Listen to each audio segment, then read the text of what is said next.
starting to stock the cabin with more food, sort of like a prepping situation, so I can get it like a year's worth of food stored here, and you know, non-perishable stuff that's going to last. Anyway, why am I telling you this right now? So I'm here carving more dowels because I'm hanging some more floating shelves. One long one, 6.5 feet in the kitchen up high, and then a couple maybe right here just inside the cabin door for books, and then probably on the back wall above the table or on the behind the bench there. So I want to store as many jars of beans as possible. That storage in the floor, have never really said exactly, I don't think, what I'm using it for. It's not really meant as a fridge, as a like cold storage for everyday use, which is why I'm not concerned about the depth and the difficulty of getting it down into it. Now if you look at my the way I've changed the hinge now so it opens up, it's a lot easier to open, and the hinge is not in a spot that you're going to step on it or stub your toe on it, because I'm putting a door out that back wall to go to the covered porch, which I'll be building this spring. So storage of food is going to be one of my highest priorities this year. So that cellar down on the bottom, that ice box in the bottom, it's basically a spot for more stable temperature, so I can store jars even of food down there, like canned goods, and mostly jars, like mason jars. I'm going to do up big batches of preserves this year again. So that'll be stored in there just so it doesn't freeze during the winter and doesn't overheat during the summer, until I get the main cellar built, and even then I'll still keep stuff in here as well. So that's the purpose. So I plan on building a little fridge back in the back corner underneath that drawer in the kitchen that would be for everyday use, like milk and cheese and butter and stuff like that. That's the plan for food for this year. So that I'm just, like I said, just making dowels so I can get some more shelves up to store more mason jars full of beans and rice and stuff like that for now.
So every year I get a pretty big vegetable garden going, and this year it's going to be here at the cabin. So I just cleared a couple of trees out actually on the path just over here to in front of the cabin to enrich the soil. It's really acidic soil up here, so I have to add some lime to it, and then I'll start composting and adding organic material as well.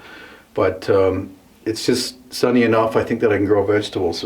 Beans is one of the primary vegetables I grow. I grow bush beans and pole beans, and typically I let them dry. I'll eat some of it fresh, like green beans, but or string beans.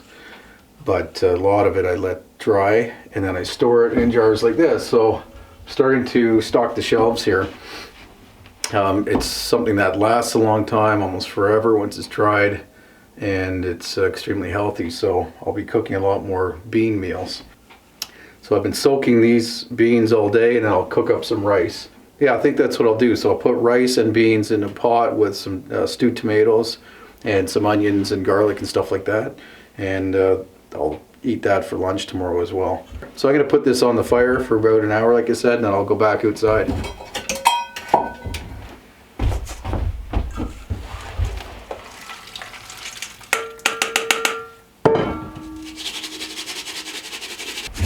You don't actually have to drain them, and if you do drain them, you can keep that water, reserve it, and use it for other things. I don't have anything else planned for it right now, so I'm just going to discard that water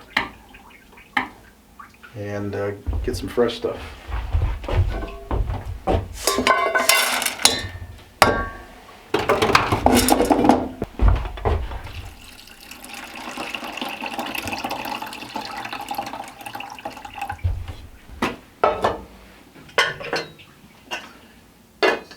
Basically what I'm doing here is cutting up a bunch of greens, and I'll throw it in this pot with some stewed tomatoes while the beans are still cooking, and then probably the last 20 minutes or so I'll put the rice in. I think I'll do a mix of wild rice and long grain rice, although I've got some regular long grain rice as well. But no, I think I'll do the wild rice mixture with the beans. I have celery here, leeks, and Swiss chard. Oh, and then I've got onion and pepper as well, sweet pepper. So that, it's not that it adds all that much flavor, but it adds a lot more nutrition. I've been eating a lot of greens, especially leafy greens in particular, over the last several years, not sure how long. But I mentioned my high blood pressure a little while ago, a couple of months ago or a month ago, and eliminated some things that I was eating too much of. I mentioned a little bit too much meat and too much pork, especially salt pork, a lot of salt. So it was raising my blood pressure. But went to the doctor, and after improving my diet for a month or two, so that's got to be 2 months ago that I said that. And I went to a doctor a week and a half ago, and my blood pressure is fine. It's right back to normal. 117/83, I think. So very happy to say back on track again. So this kind of meal is very heart healthy. Beans, rice, and green vegetables, and some sweet peppers and onions. So very, very healthy. I tend to eat a lot of this kind of stuff. My frittatas in the morning are full of all of these same things. So it's a great way to get your vegetables in. It's hard to sit there or add enough vegetables even to a regular meat and potatoes kind of meal to get enough. But when you throw it all into a pot like this or into an omelet in the morning, get a lot of that, your servings of vegetables that way.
Just on that one shelf right there, I've probably got a month worth of calories at least for one person.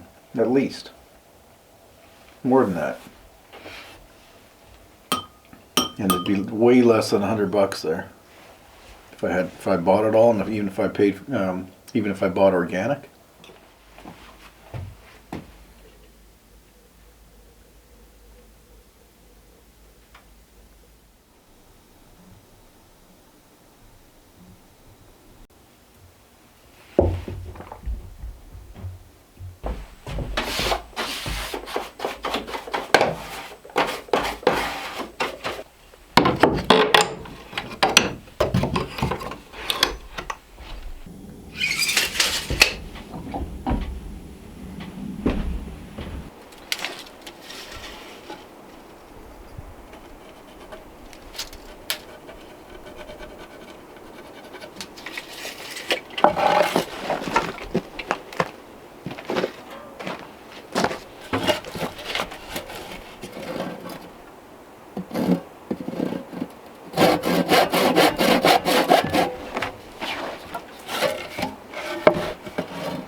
So I mentioned last night or the night before that I'm starting to pare down the complexity of the meals and trying to reduce the overall cost of the meals as well. And to do that, I'm eating a lot of beans and rice and peas and greens and stuff like that, stuff that I can store. So I'm kind of experimenting on some of the meals that I can make cheaply with these